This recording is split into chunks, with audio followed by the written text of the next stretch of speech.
السلام علیکم ورحمۃ اللہ وبرکاتہ۔ باب المعاصی من امر الجاہلیۃ ولا یکفر صاحبها بارتکابها الا بالشرک۔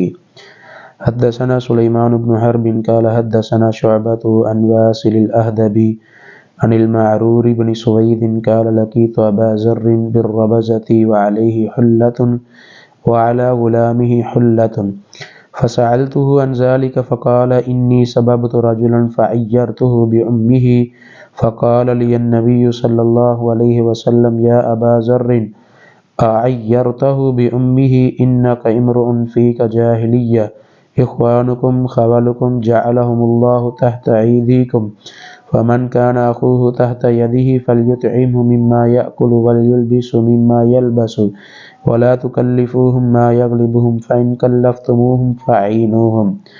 باب گناہ جہلیت کے کام ہیں۔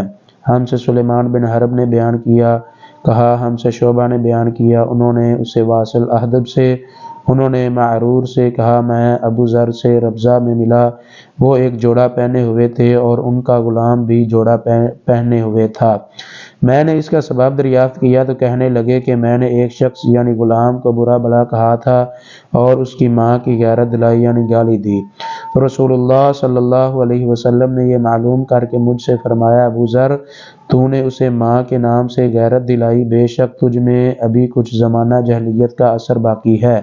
یاد رکھو ماتحت لوگ تمہارے بھائی ہیں، اللہ نے اپنی کسی مصلحت کی بنا پر انہیں تمہارے قبضے میں دے رکھا ہے، تو جس کے ماتحت اس کا کوئی بھائی ہو تو اس کو بھی وہی کھلائے جو آپ کھاتا ہے اور وہی کپڑا اسے پہنائے جو آپ پہنتا ہے، اور آپ کو اتنے کام کی تکلیف نہ دو کہ ان کے لیے مشکل ہو جائے، اور اگر کوئی سخت کام ڈالو تو تم خود بھی ان کی مدد کرو۔